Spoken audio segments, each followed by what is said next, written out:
the planning board is hosting this meeting. It's 7 o'clock, so I'd like to call the meeting to order. I know present from the planning board, we have myself and we have Chaz and we have Beth, who is our responsible for keeping us all online. Who is phone number 5221 that just joined?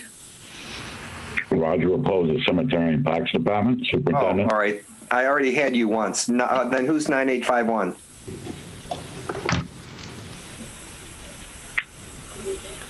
Don Hayes, sorry. Oh, okay. Thank you, Don. I just wanted to get that for you, Beth. Thank you. So the objective of this meeting is informative. So Ronnie's going to go through and give you a brief update in terms of all of the grants that are upcoming and some of the thoughts that some of us have in terms of which we wanted to include in the grant. And so she's going to go through a presentation providing a brief overview of everything. Then our plan would be to get all of you signed up to support us in preparing for the grant and sort of divide out into working groups in subsequent meetings. Is there anything else that you want to add, Ronnie? No, I think that's the plan for this evening. Yeah. Okay. So Hartley, if you could let me share. Hartley. I guess, well, I will just say while Lance and Hartley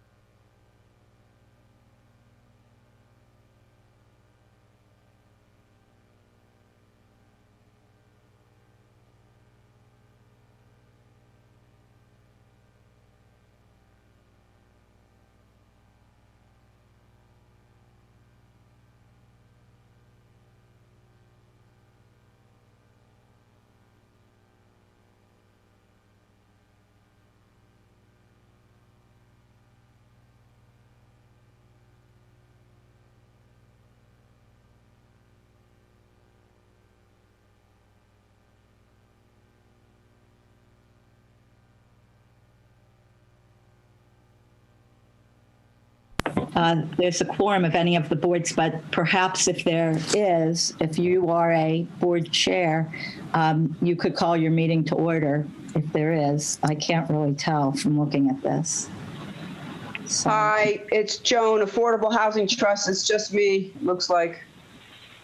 I know, it looks like I'm the only one here from the Board of Selectmen, and we did. And I believe I'm the only one from the... Ooh, that's terrible. I think I'm the only one from the Board of Health. Okay. What about conservation? I know Karen was here. Looks like Jen Eden is here also. I don't see anyone else yet. Okay, so I guess we don't have any other meetings that need to be called to order. I do think Housing Authority has at least 3 of us here tonight with Chaz and Natalie and myself. I'm going to represent the planning board, so we're good. But we did post anyway, Courtney, so we're good, I think. Thank you. Okay. All right. So Hartley did make me able to share. Can everyone see that? Yes. Yes. Get into.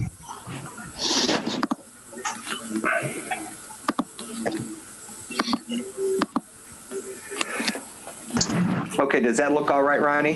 That looks good to me, Lance. So I'll just let you know when I need you to move forward with a slide. Yeah, and have Beth call me if I fall asleep or something. Okay. I just want to say to everyone, thank you for joining us. And thank you to the planning board for being willing to host this joint meeting. This came about as the result of the December MJTC, Montechusett Joint Transportation Committee meeting. Beth Baxon is the planning board rep for MJTC, and if you don't know me, I'm Veronica Kell. I'm on the select board, and I am the select board member for MJTC. And I guess, Lance, if you want to advance to the next slide. We thought that this information was something that the town could benefit from, and that all the boards should be involved in looking at, not just the planning board or the select board. So the first three here are the Transportation Improvement Plan, the TIP, the MassDOT Winter Shared Streets and Spaces Grant, the MassTrails Grant Program, and a fourth one that didn't come about from MJTC, but was brought forward by the towns and reps on the stewardship committee for the Wild and Scenic River. So thanks. And what I'd like to do is, we have a slide for each of these four programs, just a brief slide that I'm going to talk to. And after each slide, I'm going to ask for any input that you might have, questions or comments on that. The fifth slide is an idea slide, where we'll go over ideas that some of us have kicked around, but that we wanted to open out to the entire community. If you could, and I know it's hard with screen sharing, but if you could all check and see if you can access the chat down at the bottom. Beth will be monitoring attendance and also the chat. Another way to do it is to physically raise your hand and say, I'd like to contribute, or just speak up if you have something to say and we haven't received anything from that. We'll just have to make sure that we can keep that from colliding with each other, that people don't have time. So I guess right now we'll be going to the first slide on the Transportation Improvement Plan.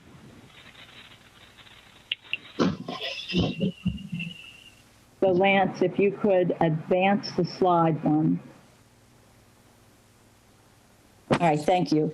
What the Transportation Improvement Plan is a prioritized listing. It's a 5-year plan for federally funded projects, and it covers 5 federal fiscal years. So if it contains any transportation or transit projects proposed for implementation, and those include roadways, bridges, transit systems, things like buses and trains, but also pedestrian and bicycle facilities. And input is currently being sought for the TIP, and you can get more information at the website down at the bottom. But we are very grateful to have Brad Harris from MRPC with us today. So Brad, if you'd like to say some more about this. Sure. Well, the TIP is an annual document that we at the Planning Commission, as the staff of the Massachusetts Metropolitan Planning Organization, are required to put together annually. And as you said, it covers 5 federal fiscal years. So the document we're working on now in this round will start with federal fiscal year 2022 and run through 2026. Now we go by federal fiscal year, so it's starting October 1st of 2021 will be the start of federal fiscal year 2022. Now included, as was stated, all the transit projects that are using federal funds are listed in the TIP. If you have a project that's only using 100% state funds, it doesn't have to necessarily be in the TIP. Sometimes they're included just for informational purposes. But when we put the TIP together each year, the major point we look at is the first year of the TIP. That's the most critical. The documents have to be what's called fiscally constrained. To do that, MassDOT gives us a target number of funds for each federal fiscal year. And then we look at the projects, their status, where they stand in design, and other criteria too, and try and place them in the proper federal fiscal year so that when they do come up and are ready for advertisement for construction, they can move forward. A project can't be advertised and can't be constructed if it doesn't appear in the TIP, if it's using federal funds. So that's why the first year of the TIP we consider the most critical. We want those projects in there that we know are going to be ready to be advertised during the 12 months of the federal fiscal year. And then hopefully in a perfect world, the first year of the TIP will drop out, be advertised. That second year of the TIP, the next go around becomes the first year and things just move up. That doesn't always happen because as the design goes along, you may run into things with right-of-way issues, environmental issues might crop up that could delay the design and delay a project being advertised. So that's why it's done every year, so we can review the projects, make sure we're all on the same page, that they are moving forward, and so forth. And you know, if a project in the first fiscal year isn't ready to go, it's obviously going to be pushed back into the next document, and then we have to make adjustments with project funds, with projects to see that we can spend as much of the target funds we have allocated to our region in our region. So for example, over the last 3 years, we've gotten, say, approximately $10 million in target funds for our region for federal fiscal year. So we look at all our projects, see where they stand in the design process and the readiness process, and we'll try and program as many of those projects as we can in that $10 million package. We consider like the target number is like a ceiling, and that's what we program up to. Now, to get a project on the TIP, it's a long process for the community. The project doesn't appear on the TIP until it's been approved by MassDOT, and they've given it a MassDOT project number. But again, it's a long process sometimes to get a project onto the TIP and finally get it ready for construction. We've had projects on there taking 4, 5, 6 years, and some of the more complicated ones even longer. But for a community to get a project there, it starts with the community coming together, identifying a project, identifying a need, and then going through the project initiation process with MassDOT and the district office. It can be a little confusing. MassDOT over the years has been trying to simplify the process and make it more easy for communities through an electronic process. They've got an online program they call MAPIT, M-A-P-I-T. Every community has access to it. Someone in the community should have access to it. Now, if you don't know who it is or who the person is, you can always contact MassDOT to get another password, another account into it. But if you want, I can run through just quickly how the process goes to get a project ready. The starting point comes, the community has an idea for a project. So you've got a problem intersection, and you want something done to resolve it, whether it's safety issues or congestion issues or whatever. You would go on to MAPIT and identify where it is. MAPIT uses a lot of geographic information systems, data layers and files and stuff. It pulls a lot of information together that before you had to go out and fill in a paper form and find that information for you. But the MAPIT program grabs a lot of the data that's already available online and fills in those forms for you. So you would identify a location and say an intersection that you want done.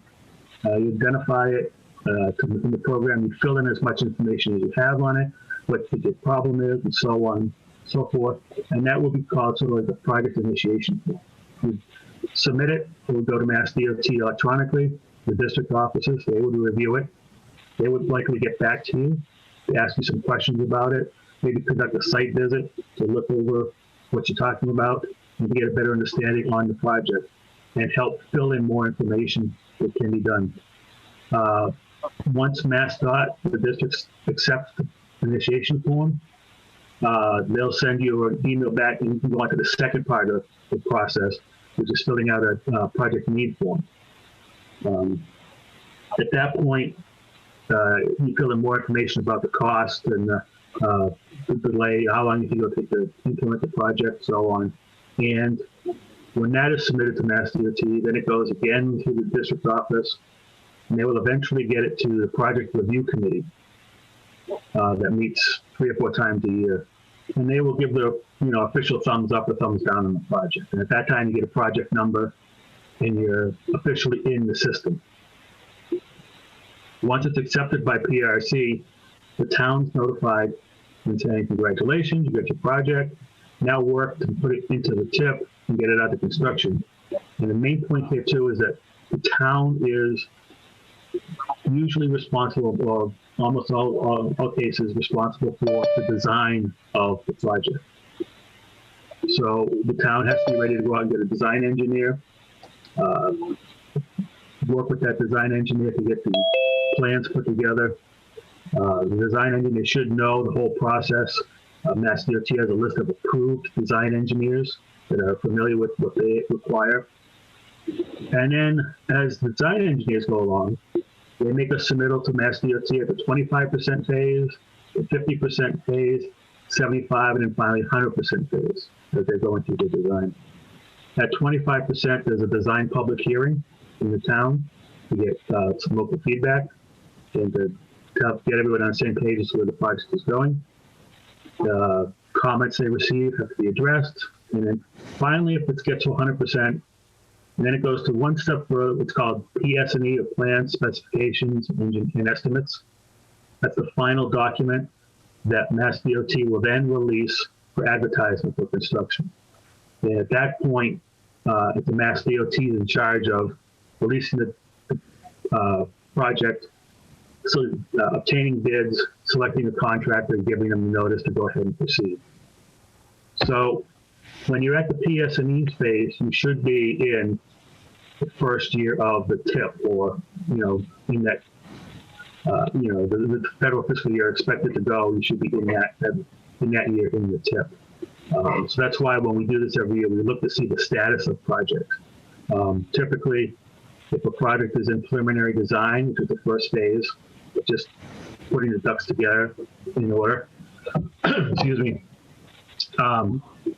preliminary design projects are not typically put in the first year of the TIP because it could take another 12 to 18 months to get the design ready. So that's why they're moved back further into the TIP. But that's sort of in a nutshell how the process works. When you do make a solicitation for a project, the state's going to ask, what makes you think you have a problem here? Why do you think you need to, say, put in a traffic light? You should have some sort of background information supporting the need for whatever project you're looking for. That can be done by a design engineering group, a planning group. We at the Planning Commission have done that for communities. We've looked at, again, I'll stick with intersections, problem intersections, see if there's a safety issue, see if there's a congestion, a level of service issue. We've done those studies and looked at traffic signal warrants that say that the signal is warranted or could be put in that location. We've done some of that background for some communities depending upon the scope of the project you're looking at. And we would give the report to the community. The community now has the report in the background. And you decide the next step if you want to go for the project, and you can use that report as part of your background information to MassDOT when you start the project initiation phase. It sounds complicated. There's a lot of steps and different ways you can go, but it's not too bad. It's gotten better with the MassDOT side. They're taking more of a more closer look at projects. They are working on a new program to deactivate a lot of old projects. But the biggest thing I can say to communities in getting a project built and on the ground and done is when you hire a design engineer, stay on top of the design engineer and make sure the design keeps moving forward. Lots of times, when they submit to MassDOT, there's sometimes a delay while MassDOT does the review because there's so many projects coming in. They get left by the wayside. The old adage is the squeaky wheel gets the grease. If you keep hounding MassDOT and get people to talk and ask about it, it could help push the process along a little faster. But that's a variable in getting the project ready and out the door. But from start to finish, again, depending on the complication of the project, it could take you 2 to 3 years to get a project approved, designed, and then out the door to construction. But I will say that for communities, If you've got a lot of issues, if you've got, say, 5 intersections you're concerned about, and roads that need repaving, prioritize. That's what the districts will be looking at, because no town's going to get 5 projects approved in one go round, you know. Not going to jam up the tip with a lot of projects that are just going to be, you know, 5, 10, 15 years down the road. Prioritize so that you know that what's most important to the community, you get that project rolling. Some resources you can use. As I said, these are all projects that have federal funds, which means the project or the road has to be federal aid eligible. You can go to our website at mrpc.org. And one of the drop-down menus, if you go to the GIS department, there's something called Mr. Mapper, M-R-M-A-P-P-E-R. It stands for Montezut Region Mapper. It's an online mapping tool. There's an online map there which will show you what are the federal aid eligible roads in your community, so you can get a look at them. If you'd like a copy of a map of just Townsend with federal aid eligible roads, get in touch with us at the commission. We can generate a map and get that out to you. So those are, and then when you see those roads on there, those are the roads that you want to look for TIP type projects on. If it's an intersection of 2 local roads, you're not going to get TIP funding for it because it's only federal aid eligible roads. The bridges are typically prioritized by the state and the bridge department of the state. If there's one that you think isn't being addressed quick enough and you think there's problems there, contact the district office. The bridge section is Mass DOT. The district office for Townsend is District 3 in Worcester. Contact them and let them know, and they can come out and do an inspection, and that may kickstart a project for a bridge. So that's sort of in a nutshell. It sounds like a lot, but once you get used to it, it's not too bad. It's just a matter of identifying, prioritizing, having the background, and also the commitment for the town to fund the design. So this is starting now, looking at what our needs are that are federally eligible along federal roads, which I think for us 119 yes. is federal. Yes. So anything along 119 in town. And 13, Route 13. Yeah, 13. Right. And we would need to get, decide on the project and then get the project started. And we would be responsible for any engineering, funding any work, engineering yes. or design work. Yeah, and that can be a problem. Typically, design costs run about 10 to 20% of the construction cost. So if you're looking at a $3 million repaving project, you could be looking at $300,000 or more just for the design. But that can be a tough commitment for a small town. Chapter 90 funds or something else. It makes it difficult, and that's why a lot of small towns have difficulty getting projects advanced. I'm sure Stan Dillis will help us out. Yeah, I was thinking the same thing. Yeah, Brian did send me the Townsend Federal AIDS Roads map, so I do have that in the file for participants to view. Good. But if you'd like larger maps, our JET department can print a nice wall-sized map for you if you need it. Oh, thank you. That'd be excellent. And but like I said, I would say for the community, if you are all after this meeting, you start talking and identifying issues, give us a call at the Planning Commission. We can talk to you too about those projects and what you might need to support a project being submitted to Mass DOT. If you're talking about, say, just problems on 119 with rutting or pavement problems, those are something that Mass DOT might be able to take on and do with some of the programs they have. They have something they call a book design for projects, for road projects. If they're just doing general rehab of the pavement and they're staying within the existing right-of-way, they use a book job. They'll take the design basically off the shelf, and they'll just stick it in those right-of-ways, and they can do that, and they can get those done a lot quicker. So depending upon what you're looking at, there may be some other options in jump-starting a project.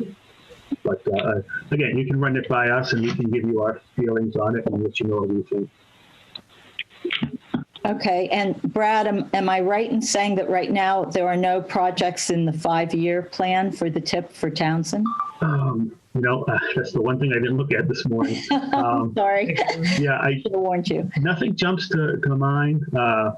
I didn't see anything when I looked at the last meeting, but Yeah.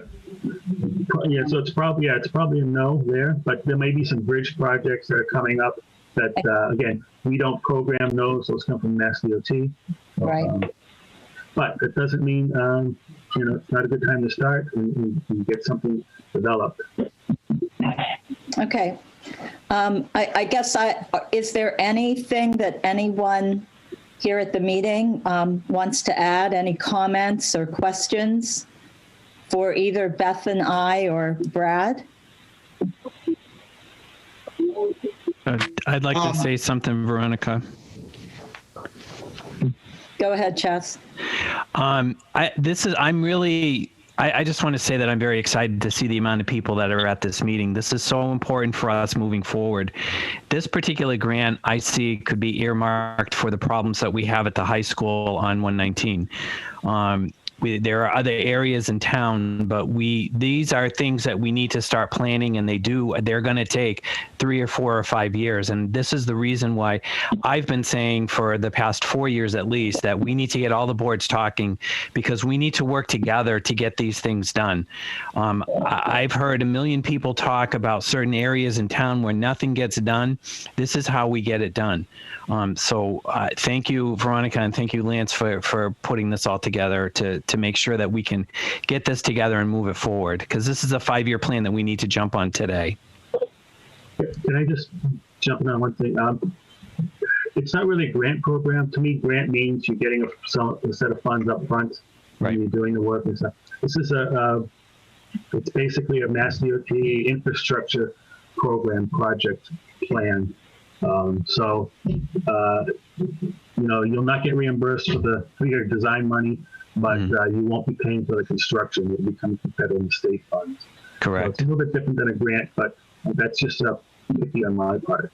Yep. Yeah, I just had a quick question. I'm guessing that it's not really relevant, but just throw it out there. Things like electric charging stations, electric car charging stations, something we on the Energy Committee have occasionally looked into, is that potentially covered by this? Or those could be auxiliary or ancillary parts of a larger project. Mm-hmm. They might be things that could be worked into the project. If you say you're doing a large-scale rehab of a road corridor, and you've got some parking areas adjacent that might be suitable for it. So it might be worked in. That's something you can discuss with MassDOT as you're scoping out the project. I would say that I don't know how many have been funded per se right now, but there are other programs that will strictly do that, provide some funding for electric charging stations. And we just got a notice in from MassDOT, or was Department of Energy, have to check. We just got a notice in of a latest round where they're looking for proposals for charging stations. Mm-hmm. So I will make a note to forward that information to you. I can forward it to Beth, and then she can get it out to the community. I mean, the rest of the people that regarding that funding program, they're looking for communities, and I think it was nonprofits and other groups, but I'll double check on that. I'll get that information to you. Yep. Okay, thanks. To add to that, Michael, I just want to say that the MVP plan for Townsend, it could be part of it. It could be the hazardous mitigation plan. Electric charging stations is something that was put in that plan. This document was looking for putting that in over time. So finding a funding source and working with the Energy Committee, and also looking at the MVP plan that the Planning Board worked on, just this past summer. I don't even know if it's, you can tell me, Planning Board members, whether it is final or not yet. I'm not sure if the final document has been approved by the state. But electric charging stations are something that were identified as being desirable in Townsend. So, which plan? I'm sorry, MVP? The Municipal Vulnerability Preparedness Plan. Right. Okay. So we just worked on it last spring, like in the April-May time frame to go in. We submitted it in June. So here's Adria. What is she saying? I just wanted to follow up on the discussion and second what Veronica is saying. We did include a table of potential funding sources in the town's final hazard mitigation and municipal vulnerability plan, as well as identify specific funding sources for specific action items.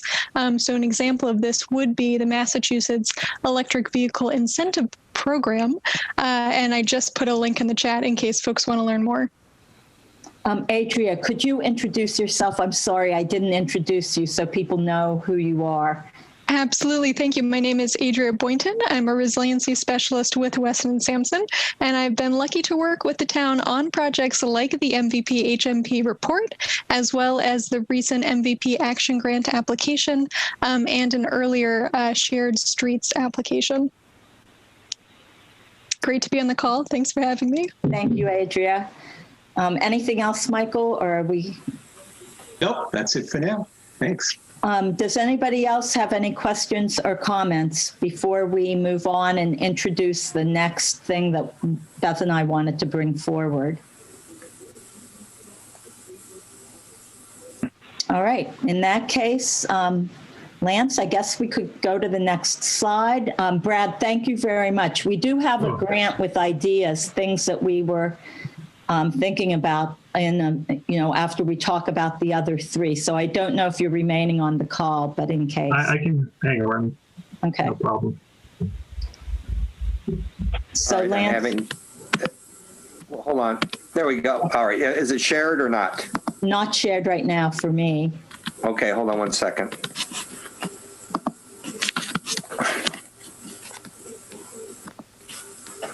Sometimes it doesn't advance and I sort of have to get out and get back in.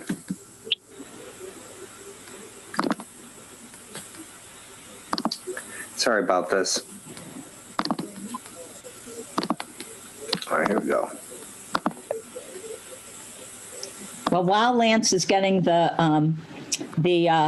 slide up, the next one is on the Winter Shared Streets and Spaces Grant. And Adria had mentioned that we had applied for we being the town through the planning board, had applied for the earlier round of shared streets and spaces. It was kind of the summer shared streets and spaces. And we put in an application in the late August timeframe, I believe it was, maybe early September. And we were not awarded the grant. One of the things that the state said is that our grant application had too much placemaking in it, meaning that we were introducing new places as opposed to working with what we had. So they came out with the Winter Shared Streets and Spaces. And Lance, I'm just seeing the top two words. I don't know what other people are seeing. There we go. All right, thank you. The Winter Shared Streets and Spaces is a state grant. It's funds from the CARES Act that the Baker-Polito administration targeted for quick build projects to get people outside and using the outside spaces in their community for improvements to sidewalks, streets, parking areas, to support safe walking, biking, and other community activities. Now this is in the winter. So the application rounds, there have already been 2 rounds that have passed. One was in early December and then late December. There are 2 more rounds of this grant. One is apply by January 29th. That's the 3rd round of the grant. And the awards would be by February 26th. The round after that, the final round in winter shared streets and spaces, has an application deadline of February 26th, awarded by March 26th. These projects have a short time frame. If I am correct, you do, for whatever you put in, if you are awarded it, you do get the money in advance to complete the project and spend all of the funds that you received by May 31st of 2021. So if it's February, you've got 3 months to complete the project. If you are awarded by March 26th, you have 2 months to get things completed. And they give applications preference if they include elements for youth. For seniors, there are a few other things. You can look at the link at the bottom to see that. But these are for accessing public parks and other open spaces. And the goal is just to get people outside in this pandemic time. So that's the winter shared streets and spaces. I guess any questions or comments, additional comments, anything to add? Brad? Yeah, I have a couple of additional items. City of Gardner received one of the shared street grants last year. They used it to design some spaces, open spaces for eating and people gathering around certain, that was accessible by several different restaurants and small shops. So, those are part of the things that can be eligible for the program. But also the state is partnered with the Bar Foundation, and they're a group that will provide pro bono technical assistance to the municipality that, if you're seeking to apply. So they could be a resource to look at if you have some questions regarding what a project might cost, what makes sense in terms of a shared winter street and space project might be. And also if you've had any past projects sort of in the Safe Routes to School program, or you had considered something for Safe Routes to School, that might be something that could be part of this winter shared streets thing. The project has to be within 2 miles of the elementary and middle school. But if you've already identified something along that might be eligible in that program, it might be something that could be fed into this grant program also. I guess I want to say, as far as Safe Routes to School goes, we are not yet a Safe Routes to School community. Chaz has just taken over driving that, and we've been talking with Rachel O'Connell, me for the select board, Chaz for the planning board. And we have a call in, I think, 2 weeks again with them. So we are not yet a Safe Routes to School community. I will offer the services of Sherry Bean in our office. She's been involved with Safe Routes to School for a long time, knows the people in Boston. She worked with them and the city of Fitchburg on the Safe Routes project funding they got for the Rheingold School in Summer Street. So she can give you some insight on the program. I will say, to Sherry's credit, she is the one that contacted me, Beth. I think she contacted Beth, and Beth put her in touch with me to get in touch with Rachel O'Connell in Boston. So she's been helpful to make us aware of the program even. Yeah. So yeah, I don't know about the funding. I know they haven't had any funding awards lately. Their last ones ended in 2019, and I think it's just that part of the overall COVID and economy that there might have been a casualty of that. But those are also projects that might be eligible for some federal funding in the TIP. So it's still something to look at. Thank you. Any other comments? Beth, is there anything in the chat that you see? Hi, Veronica. Yes. John Barrett here. Hi, John. I tried to send a chat, but I guess I couldn't figure it out. So I was just wondering, I just wanted to comment on this, the time frame for these grants or these projects. I mean, is it realistic? Yeah, the state requires you to spend the money within 2 months or 3 months. I mean, maybe, I guess if you have a shovel-ready project, maybe it's possible. But I just don't understand why the state is so wants people to rush through this stuff. I mean, maybe some projects can be done. I don't know, Brad, if you have any insight on that, but or anyone does. The only thing I can think of is they wanted to get those funds out to the communities because of the COVID and pandemic impacts. So they're trying to move things as quick as possible. They are supposed to be smaller scale projects that shouldn't take a lot of design and redoing. And I think that's where the Bar Foundation might give some technical assistance to the community and might be able to help you scale a project that's doable in that time frame. But like I said, we've had Gardner get a program award. If they met their deadline for construction, I'm not sure. It could just be that the money's all allocated by that time frame as opposed to reimbursed. But it would be something to discuss with MassDOT when you get a grant award under this program. I will say that Beth, I believe she put in the folder that went with this presentation, she put in our the Shared Streets and Spaces grant. We did apply earlier, late summer, early fall. And I believe one of the reasons we didn't get it, I had said it was placemaking. I think they felt we couldn't get the project finished in time. It was, I'm sorry. Was that a dog? Anyway. My dog. We don't have one. We were trying to take the space behind Town Hall and turn it into a venue for outdoor seating and a farmer's market.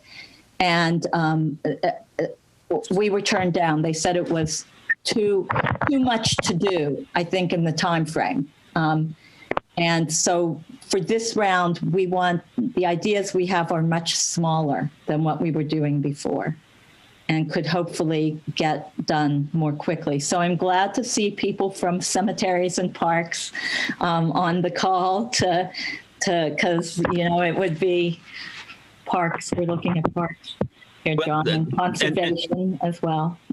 So just one quick aside. I mean, just experience. We are on the project right now for the town common for the sidewalks there. And, we did get the grant for it. The grant, I guess the money is secured and we don't have to worry about actually completing the project. But we hit delays with the engineer because it took them time to do it. And then the process that you have to follow in going out to bid and selecting the contractor. And by the time the contractor was ready to go and it actually started the project, winter hit, as everyone can see. So I just think, I don't know, I can see the state wanting to get the money out there. Maybe it's something we could talk to our representatives about. It just seems to be, it's quick. Hurry slowly or something. I forget the Latin phrase, but, make haste slowly, I'd say. So. Well, if I can address that, I mean, I think it's important that we have the planning aspect done. For instance, in the master plan that's projected out, when these things become available, we should have that already in a planning funnel so that, here's something that is available to us. We'll be able to jump on it much more quick. If we don't plan for something or we don't have these projects or prospective projects in some sort of a loop, we're going to miss a lot of these opportunities. So that's where I think the master plan is important. That's where housing production plan is important. All of these planning efforts of the town really need to have the ability to figure in these smaller, quick programs that, if something becomes available, we'll be able to jump on it and actually get the application in on a rapid basis. This is something that is COVID related. These funds aren't typically offered by the state. Yep. So this would be, if we had something in place already, it would be, something that we could get going. But right. Here it is. So we'll put it out there. I thought I saw a question in the chat from Emmy. Emmy, are you there? It's actually from E. Austin Bruns. How much money are they offering for the projects? Is the question. Brad, can you answer that? I know we requested somewhere in the 30 to 50,000, if I remember right, in what we applied for in the last round. Well, as a response, someone put up, they went to the requirement, small as 5,000 and as large as 500,000. Yep. For the project. And I think when you talk about the construction and the speed, I think the Gardner projects, if I'm not mistaken, I think they used local DPW personnel to put the things in because that's what the project entailed. It wasn't something they had to go out for a bid on. So that's something to look at is those small scale projects that your local DPWs can handle, such as maybe sidewalk improvements and those kind of things. One thing I'll throw at you on a different funding, but maybe to tie into this, is the Complete Streets program. Now, Townsend has already had a prioritized plan for your Complete Streets. So you're a tier 3 community. You're eligible to apply for projects. So there might be something already on your Complete Streets prioritization plan that could fit under this Winter Streets program. So I would just take a look at that. Maybe you could generate something from that. Brad, do you have that plan that you could email to me? The Complete Streets plan? Yeah, from Townsend? I do not, but if you go to the Complete Streets website, just Google Complete Streets Massachusetts. There's it'll take you to it. There's a map viewer, and it'll give you the status of every community. And if you click on Townsend, it'll tell you, it'll give you a link to the tier 1 and tier 2 plans. Thank you. And did I see a chat just come up? Emily basically said that she believes she has a copy. Oh, fantastic. I actually was part of the Complete Streets putting it together, and I'm pretty sure I actually have a copy and the emails from all of our paperwork and prioritization that we put into place when we did the Complete Streets. It was quite a few years ago. But I do believe I have copies of all of that, so I can certainly forward along. That would be great. If you could send that to Beth, Emmy, that would be terrific. Yeah, I'll hunt back through my email and make sure that I have it, but I'm pretty sure that I do, or I might even have a hard copy file of everything. Okay, great. That was a program I was going to mention afterwards as something close to the Townsend at the Complete Streets program. Because since you already are a tier 3, you're now eligible to apply for projects. And then cover up to $400,000 projects. It doesn't include design. Design's not eligible for funding. But, and again, it's a reimbursement program. But other communities are getting their Complete Street projects done. I've seen, like I said, Townsend, you're at tier 3, but there's been no official, program award for projects. So I would look at your prioritized list and see if you could put some projects together under the Complete Streets program. Great, thank you. All right, before we move on to the next one, is there any other comment on this or question? Okay, Lance, we're ready for the next slide then. Wish it would advance. There we go. So this is the MassTrails grant program. And this one is, typically this comes out in October, November timeframe for application. But I think it got delayed because of the uncertainty of the state budget. This is a state grant. It's for design, project development, engineering, permitting, construction, and maintenance of recreational trails, shared use pathways, and any amenities that support trails. Sidewalks and roadways are not eligible. This is a reimbursement grant as well. It requires a 20% match. And the match, I see a chat before I say anything more about MassTrails. Yeah. Beth? Hillary King has sent everybody a link in the chat. I'm not sure what it is. Hillary, did you want to tell everyone what you put in the chat?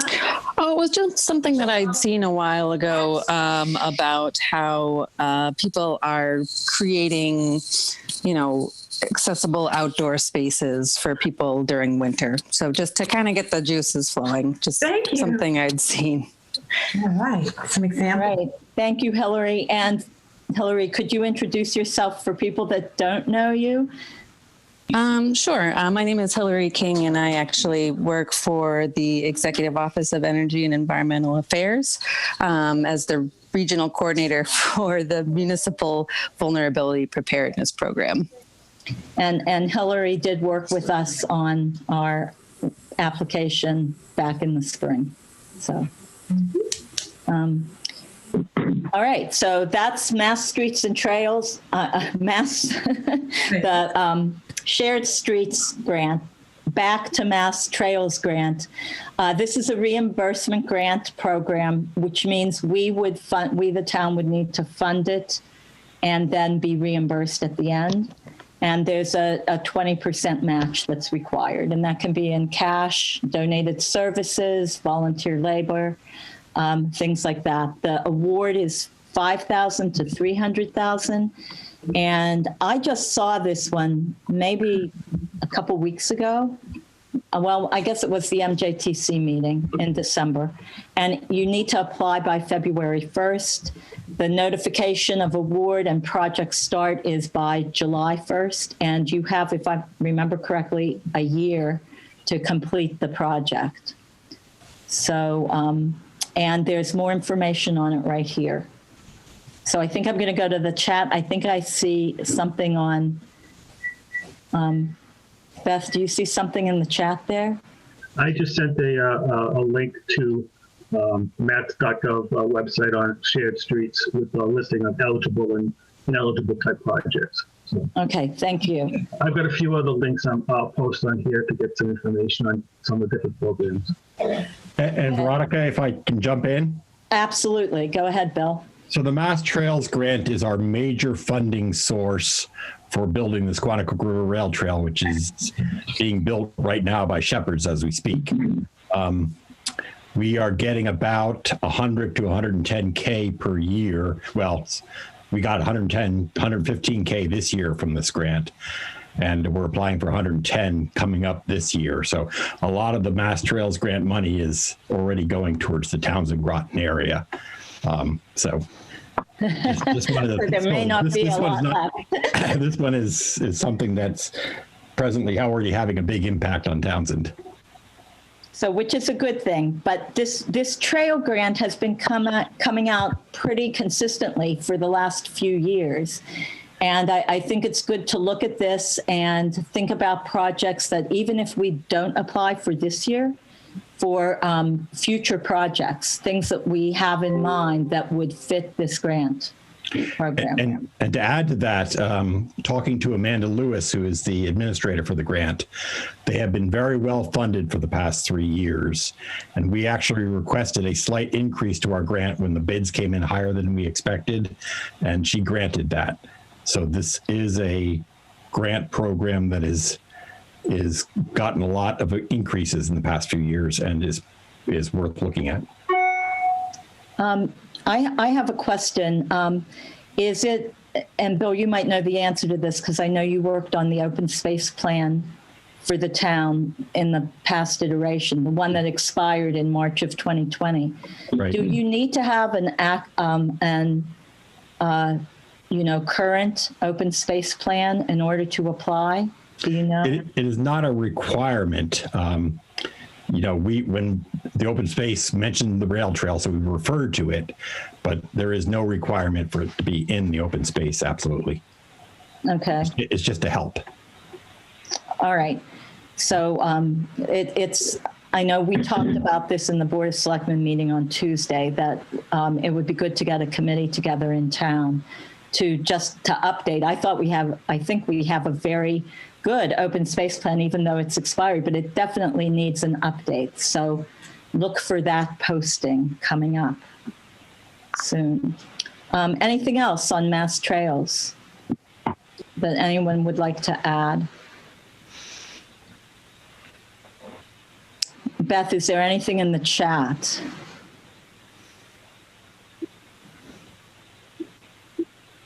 I'm looking to see if I see anything. No. All right, Lance, if you could move on to the next grant. This is the Wild and Scenic River Stewardship Council Community Grant.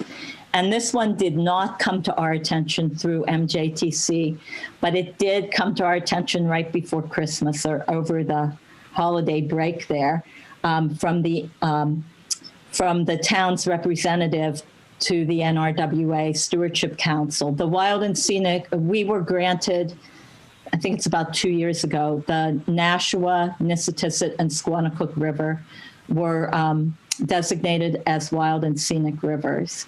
And as such, there's a stewardship plan that goes with that.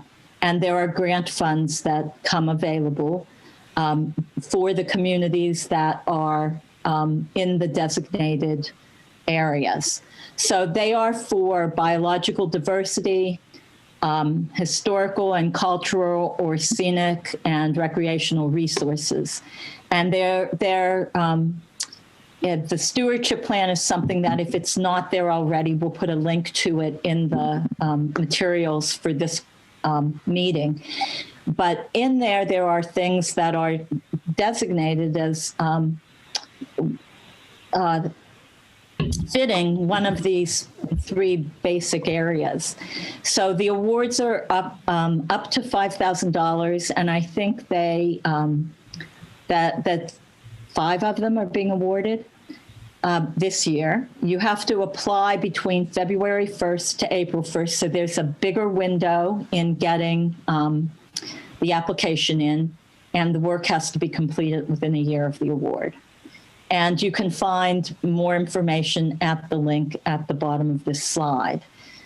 So if anyone would like to jump in and provide any more information on this, that would be great. I don't know if Joan's on this call at all.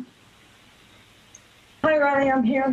Hi, Joan. Is there anything else that should be said about this? Just that if you look at the RFP, we've sort of made a whole list of typical possible projects. I mean, it's not meant to be inclusive, but it might help to stimulate some ideas. And that RFP, if you go to this link, correct, you can get to it, correct? Correct. And if you go to that link, you can also get to the whole stewardship plan, which it's lovely reading. It is. And it has a lot of good ideas on it. Right. So those are the 4 things that we're looking at as a community, and we need as many people who can contribute as possible to bring the ideas forward. So the next slide, Lance, is the ideas slide. And what we did is put all 4 of these on one page with things that some of us had kicked around. And I know there are other things that could go in here. So we're looking for input on this, anything that people have to say today. And I'll go through all 4 of these pretty quickly and then take, contributions from all of you. So the first one was the tip. And one thing that we had thought of was along 119 from the harbor to the harbor church, the rail trail, instead of being on the actual rail trail, it kind of steps away from it and goes along the road there. And so we were thinking that might be, it's a small project, and it's possible that some design work may already be in place for this. I'm not certain. There are others that could talk more specifically about that. But that was one thought. And another one that I'll throw in there is one that someone mentioned earlier today is the area by the high school. The crosswalk there and lights in that area might be another thing that we could look at. So that's the tip. And like Brad said, that's kind of a a long-term process, but ideas for that. There may be others beyond what we were talking about.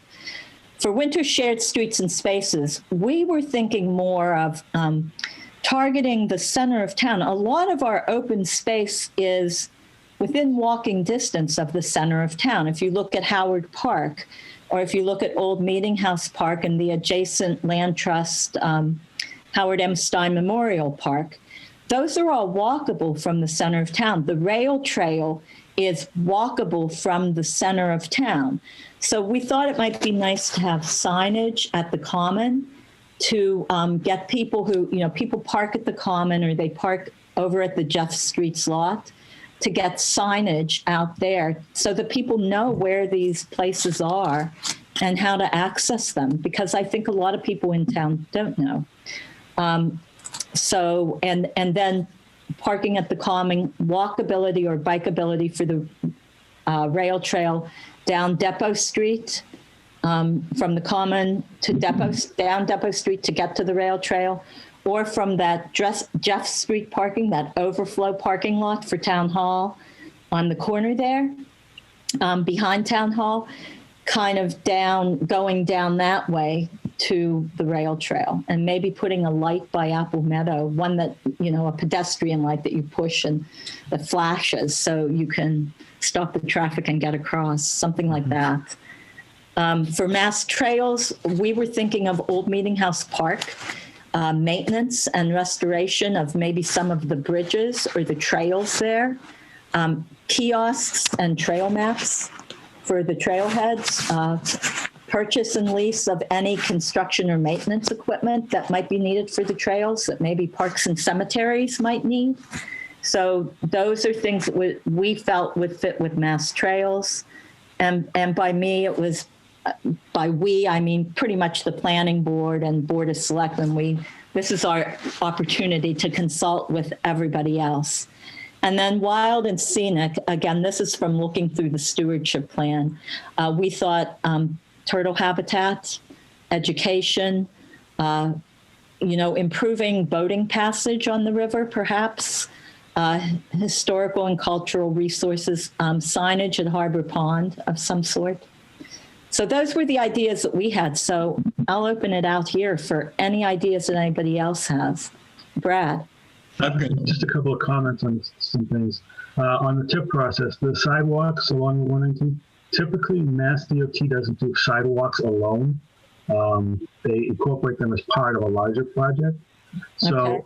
I would look at, if you're looking at 119 for some resurfacing or rehabilitation, or a project along 119 that would then incorporate the complete streets concept, bike lanes and sidewalks and so forth. I think that's how you'd have to go for that, the sidewalks on 119 in that area. Okay, thanks, Brad. Chris, I see your hand up. As far as, I'll try and keep it quiet because I know this is vibrating. As far as the lights at the high school, when I was on the planning board, that project was being discussed, and the state said that they would refuse to do that. They didn't feel it was needed. Was that for the sidewalks? No, the lights at the high school. Okay. Yeah, installation of traffic signals requires that it meets a certain warrant. There's like 9 or so warrants, has to meet one of them. So it probably doesn't have the side street traffic that would generate the warrant, but you could do other things, some other traffic calming, other things that could slow the traffic down in that area. And it would require a study just to look at the area and see what can be done. And then you could apply for some infrastructure improvements based upon that. But if you were looking, again, for sidewalks just alone in there, if you're looking at just sidewalks alone, like on 119 or maybe now at high school, I would look at the Complete Streets program.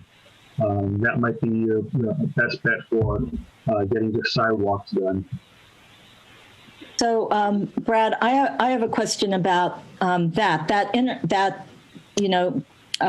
intersection where the high school is, across from Harbor Village. Farther down towards Pepperell Groton, there's another intersection there that there's a lot of wrecks and there. If we incorporated both of those, the problem is the Proctor Road 119 Groton Road intersection. That is not in Townsend. Right. And I think it's in Pepperell. I think it's actually in Pepperell and Groton. Yeah, West Groton. Yeah.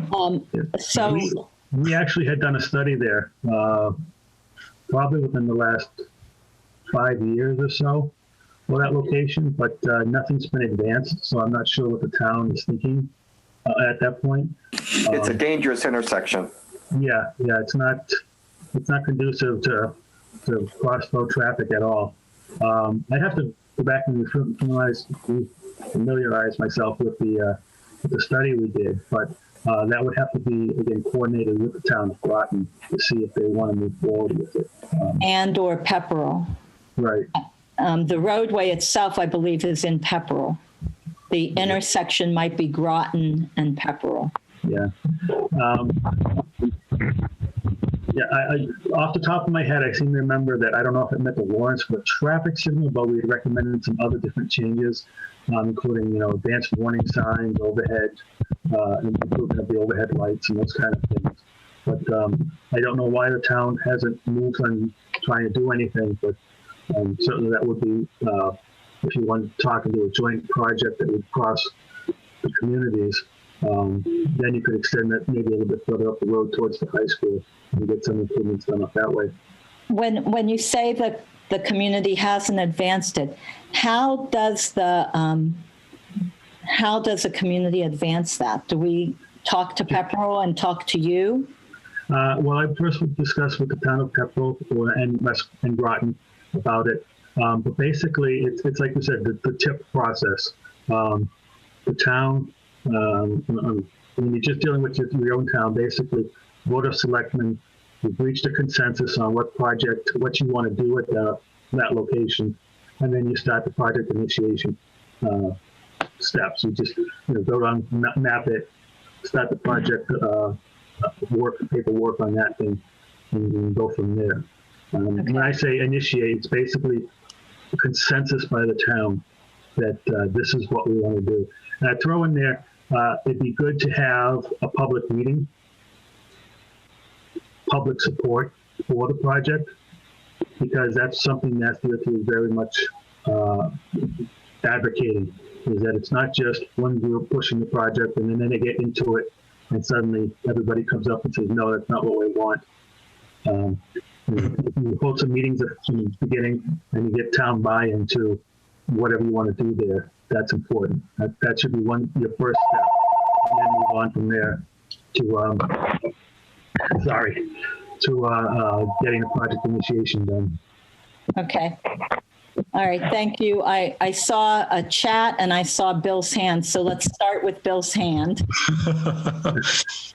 Two things. I've always wanted to have a pedestrian overpass down there at the high school.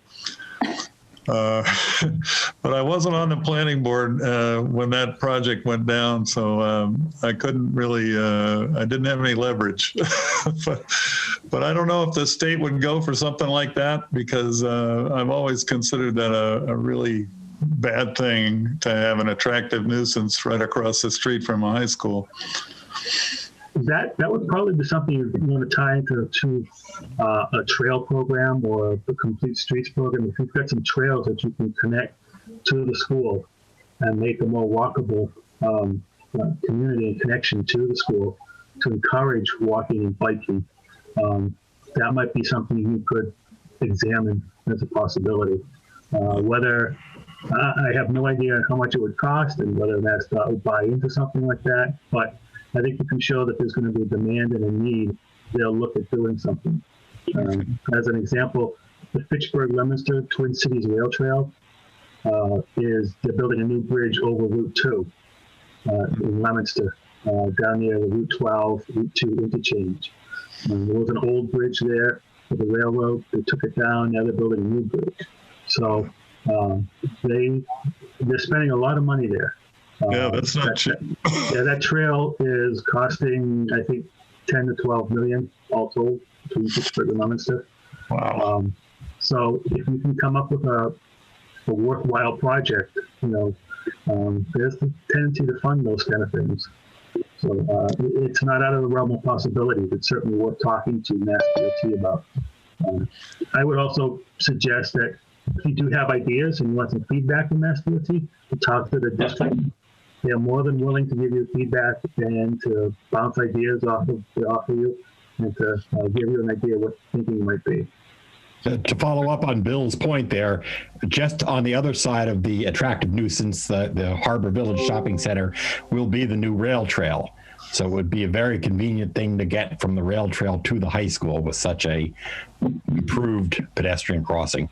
Yeah, I like that. And there's a nice walk up the hill. We could tie it in with some of the walks on Townsend Hill, like, King Arthur's Mistake, whatever it's called now.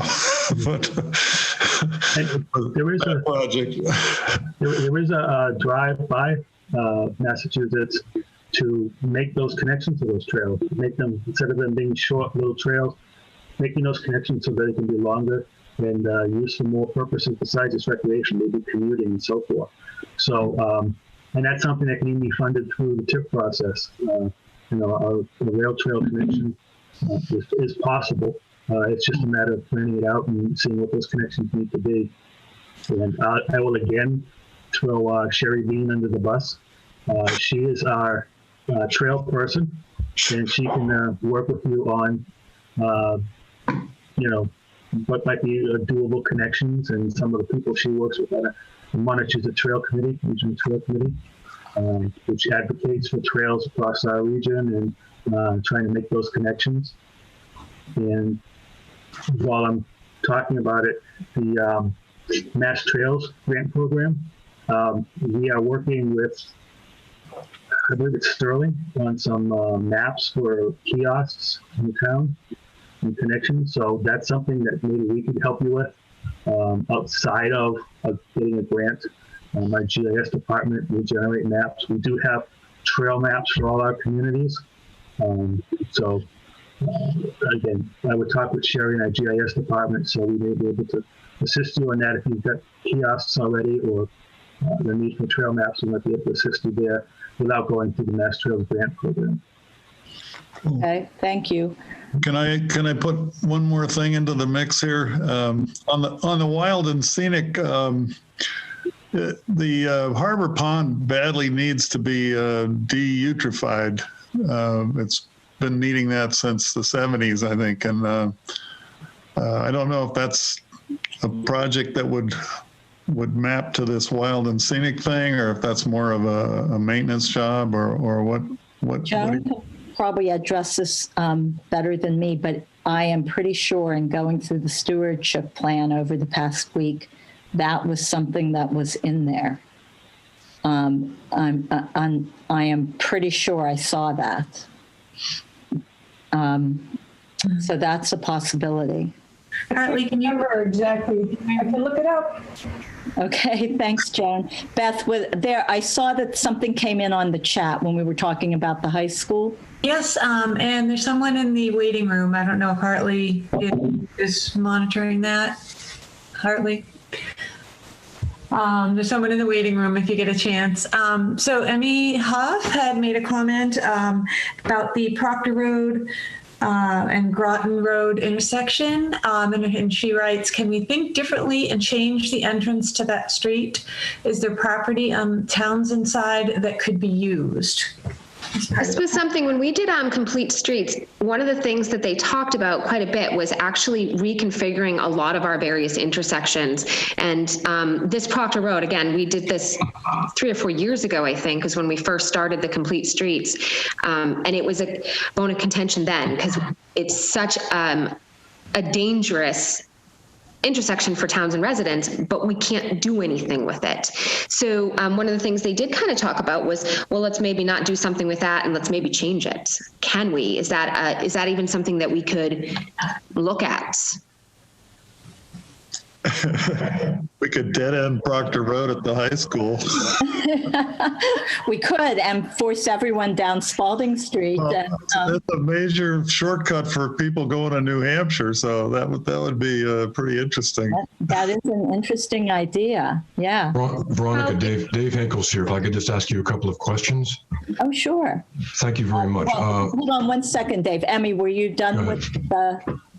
I mean, like I said, I know it's for not just for transportation for things like cars, but for cyclists, for runners, for people that are visiting the high school, that are cutting through to New Hampshire, that are coming from Townsend and heading back down. It is obviously extremely busy. And the danger zone is there. I know it's been studied a bunch of times. One of the reasons they wouldn't put a light in because not enough people had died. Like that was part of the conversation during Complete Streets. Like, it's dangerous, but not enough. So like I said, maybe it's just a matter of maybe we need to sort of think a little bit differently and not disregard other options that may not include that specific intersection. Just a thought. I will just say, from my point of view, anything is possible. Any intersection can be redesigned and reconfigured. It's just a matter of town willingness and the cost and what makes sense. So if the intersection does need to be done and it's in Groton, obviously you need to try and pull Groton into doing something. But those would be things like the two towns could discuss, maybe like I said, a joint project, or if they don't want to go ahead with the project, then going back and looking at other options and other alternatives. But that's a possibility for us that we could assist on something like that too, in discussions and looking at possible other alternatives that might make sense. But and again, anything is possible. So, Joan Walkowitz shared an idea from the Wild and Scenic Stewardship Plan. In the chat, she says, consider the Harbor Pond restoration.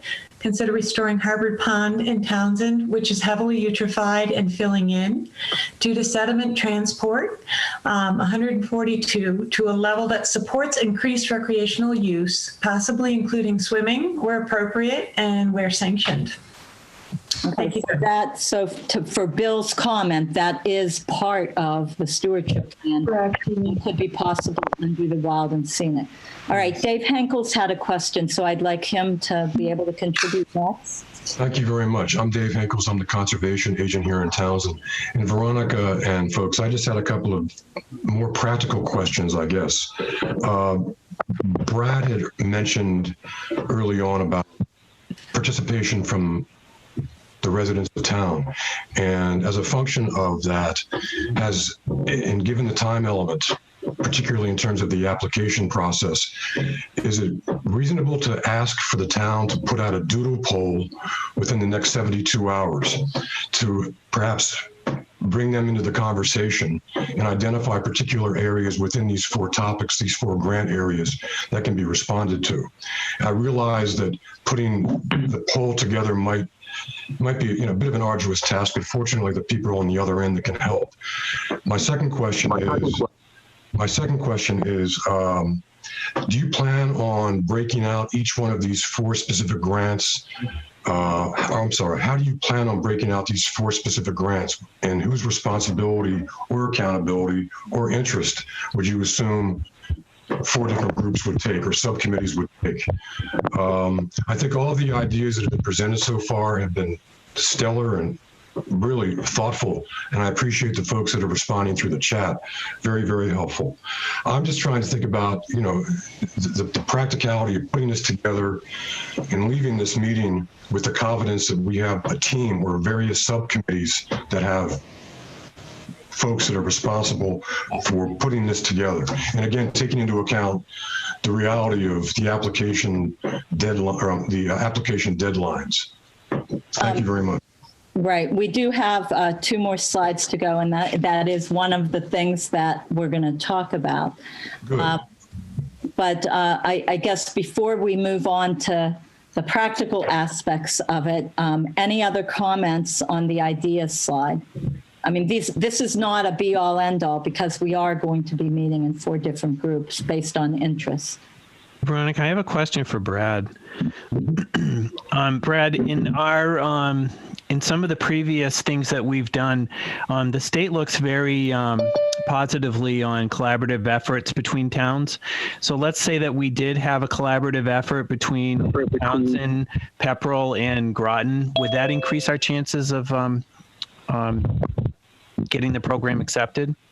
Through the TIP process, I wouldn't say really. It's not like we don't. It's not a competitive scoring process.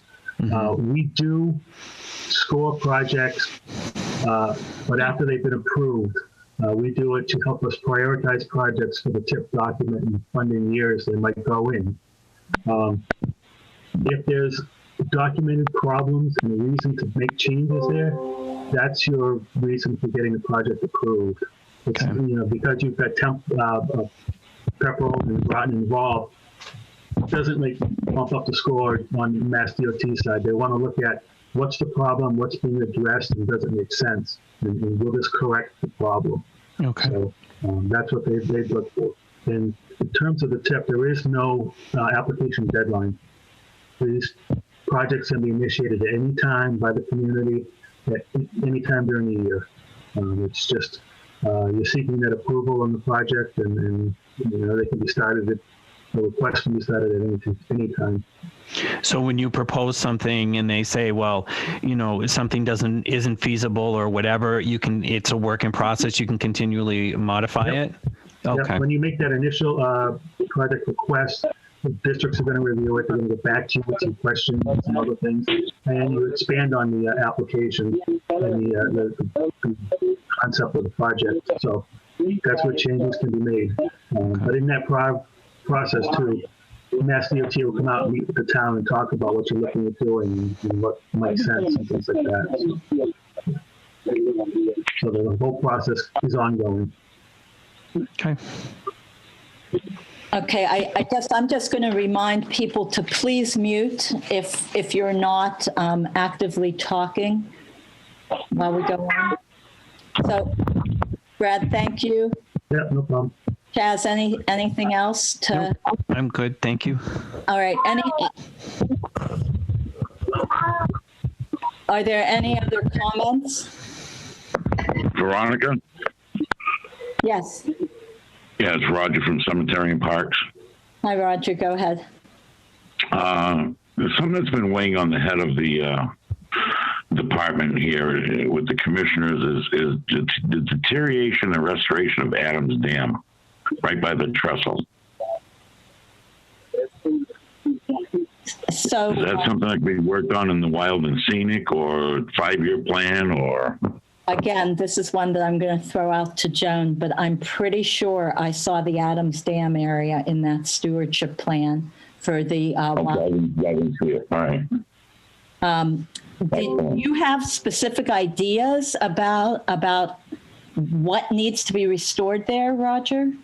Well, you have a retaining wall that is in deterioration, a concrete wall that supports one side of the dam, and of course, all the flashboards have been rotted out for years, so it's really, at one time you were able to jump off the trestle and then there was plenty of water there. Now it's, there's very little water being held back at that point.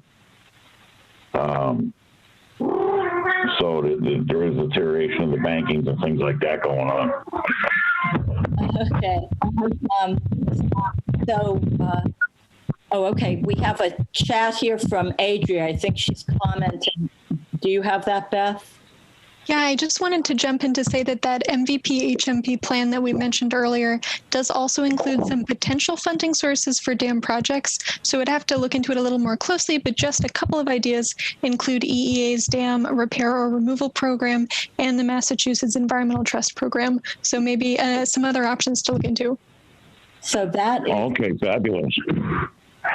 Yeah, that's something we didn't cover the MVP. There are grant programs, even MVP action grants. We didn't do that in this one. We figured maybe in another month or two, around March, we would have another grant meeting to focus on that. But Adams Dam, that's one that we should definitely put in there. I don't, the Wild and Scenic.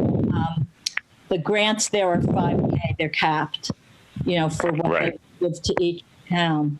So I don't know. Sure, yeah. The dam sounds like a bigger project to me. Sure, yeah, absolutely. It goes beyond 5,000, I'm sure. So that might fit better with what Adria was just saying, and to put it in that grant funding source, but to definitely get it on the town's radar is something we should be thinking about going forward with in restoring. So, So EEA is one source that I could start looking into, my understanding. Adria, is that true? Yeah, I see you shaking your head. Yes. I would say those two potential funding sources are the first two that come to my mind and might be good options to look into further. Oh, fabulous. Thank you very much. And I just saw another chat, Beth.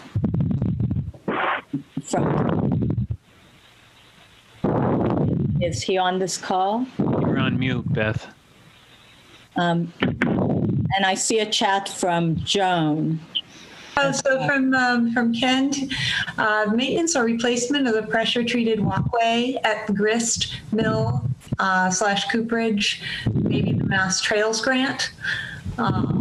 And from Joan Wakowitz is restoring the riverbank near Adams Dam would seem a better fit for the Wild and Scenic stewardship grants. So Veronica, I can make a comment about the grist mill. Okay. We are actually already planning on doing that and got the permission of the Conservation Commission to replace that walkway. We're going to do it relatively inexpensively with a few $100s worth of wood. So I do not think that's really something that needs the MassTrails grant. That is, it's part of the leased land that the Squanico Greenways controls now. Good to know. I would not have known that. Yeah, we have signs on it now saying, please don't go over it. But as soon as the spring comes, we have worked out a procedure with the Conservation Commission to make sure that none of the wood falls in the river. And then we'll just put some, hardwood on there to make it safe to walk on. Great. All right. Any other comment on this before we move on to the timeline and the next steps?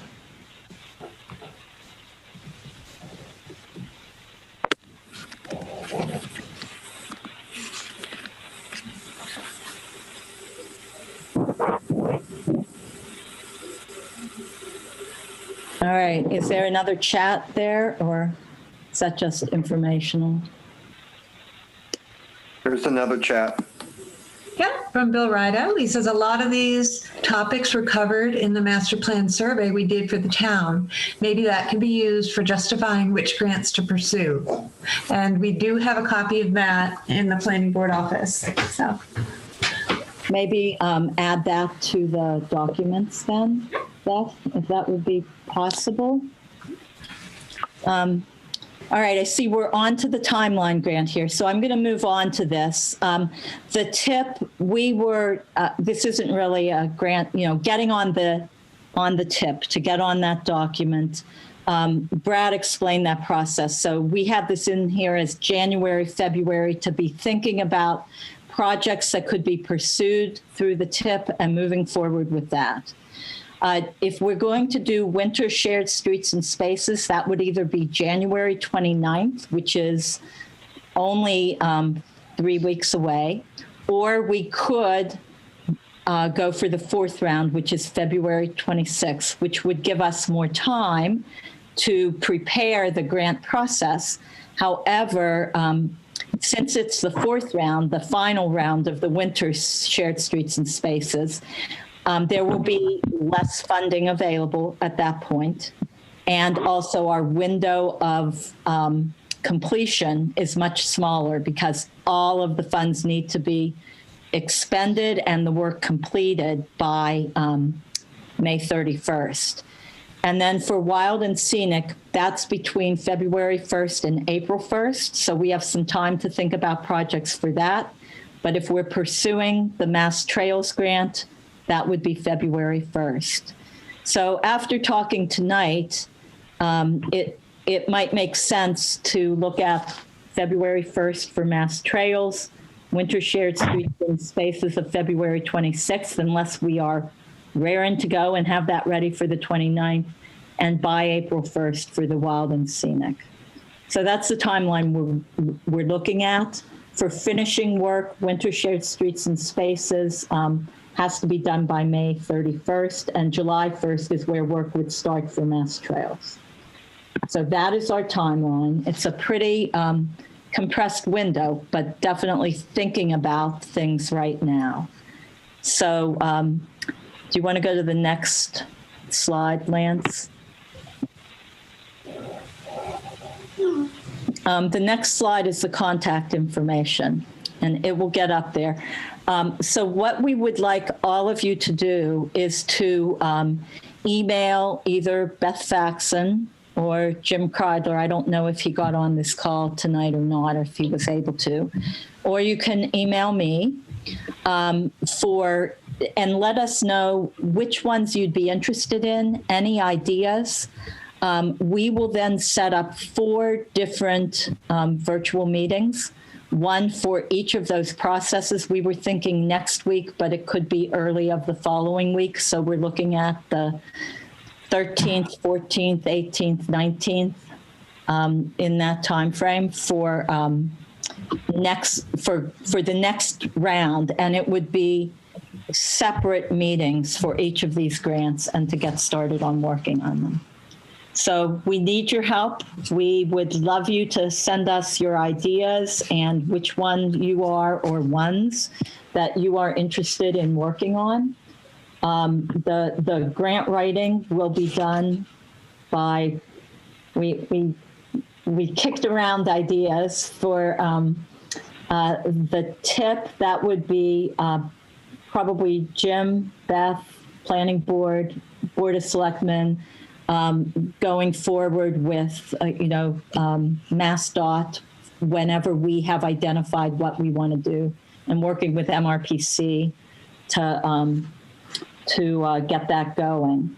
The shared streets and spaces, I know that Jim and Adria and Beth worked on the one for the previous application. We would love to have help in any way, shape, or form working on any of these. So let people know if you're interested in that one. And you can email any of the 3 of us for the MassTrails. That would, again, be going to any of the 3 of us. And for Wild and Scenic, again, it comes to us. So just send one of us emails and let us know. We will be getting back in touch probably once we see the response we get. I'm hoping to have that, tomorrow, to be able to sit down on Monday and say, this is where we have people working. These are the people involved. But I think too, we'll send out to the entire mailing, just as Beth did last time, and the chairs of the commissions, to let people know when the next step meetings will be. So any questions on that? I have Joan up here just because she's on the council, but I didn't put her email because it will be the town that applies, to the Stewardship Council. So, Beth, is there anything you want to add to this? Oh, no, I think you did a great job. And if anybody, if you don't remember my email, you can just go to the Townsend Planning Board webpage, and I'm listed there with a live link. So you can find my email there if you've forgotten or if you need to get in touch with me. Thanks, Beth. Any other questions on this? Veronica, this is Dave again. If I could just ask a real brief question. Sure. I believe one of the other earlier individuals whose name escapes me right now had mentioned, I guess, through the master planning process. And if I'm incorrect in what I'm telling or asking, please butt in and correct me. But I think someone early on had stated that there was a response that was received by planning or someone in town in response to that master planning committee mail out or contact. I'm wondering whether or not the capacity is available for us to access that link or that detail that was received on that particular project for us to send out to folks as well, in addition to those people that you're referring to, as well as those folks that are online tonight. So you mean the doodle poll thing that you were talking about? Well, that's an idea, you know, that take it or leave it. No, I'm suggesting, or as someone had said earlier. I think that was Bill. Okay, Bill had suggested earlier, thank you, Lance, that I believe he said that there was a master planning committee poll or something along those lines that was taken. And all I'm saying is those results, are they available for review? Because they may help guide us, provide a map for us in terms of what we're trying to do, in addition to all the fine comments that have been made tonight. Yes, that is available to us. It's in raw data form, though. Isn't it? Am I right there, Bill? Or has it been analyzed, and is it in a report form? Thought it was. I believe that Kim has a more user-friendly form that she could send you rather than the raw data form. Okay, and we also have a stakeholder list that we use. Kim just wrote in the notes, we have a report form. So okay, great. Yeah, she does have a much nicer pie graph form. But yeah, it would be nice to put out there publicly so that, you know, people can look. We also have the stakeholder list from the MVP planning process. So we can certainly use that for outreach. Excellent. Thank you. I have just one item. I put in the chat some links to some information. One is the MassDOT guide for project initiation. So basically the TIP process, it just gives you a walkthrough of what needs to be done. The second one is for the Mass Works program, which might be something to consider for maybe some of the other projects you're looking at doing. And the last one is a link to the technical assistance for the Shared Winter Streets program from the Bar Foundation. These are all links to mass.gov websites, and there's further information there. Oh, wonderful. Excellent. Thank you, Brad. Yep. Yeah. So perhaps we could capture these and put them in the documents page as well. Yeah. That would be great. Any other comments?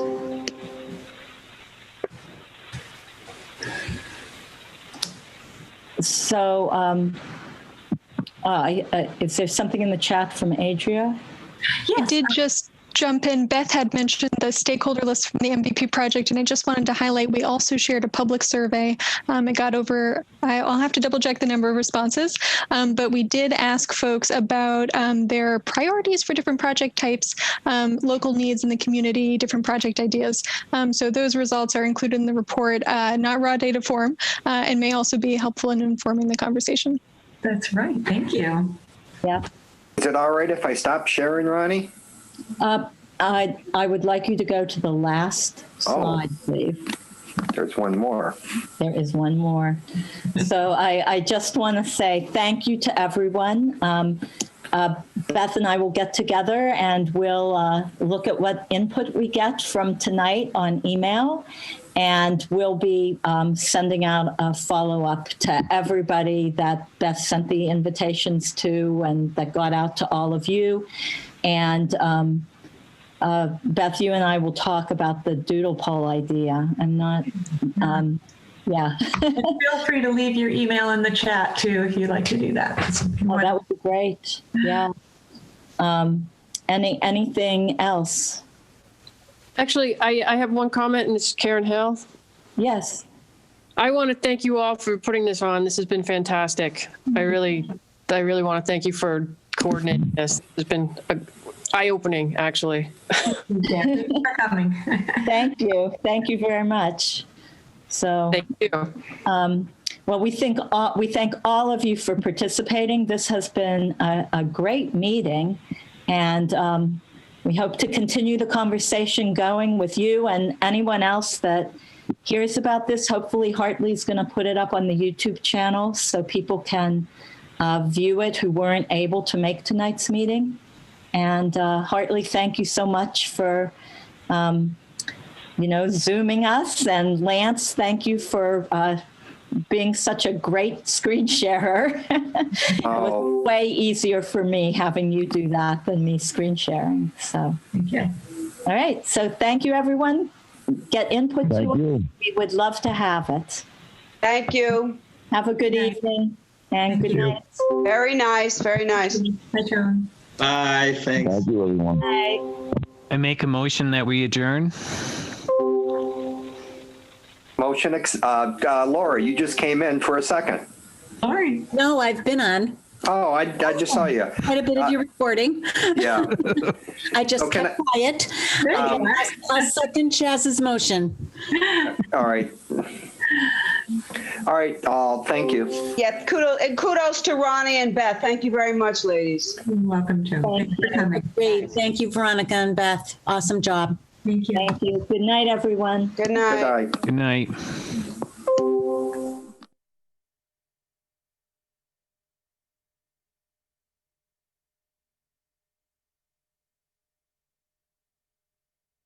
Hartley, can you hear me? Nope. Hi, Hartley. Hartley? Oh, you can hear me? I just wanted to make sure that we capture the chat. That's all part of the recording? Okay. Thank you. Have a great night. Thank you so much. Bye-bye now.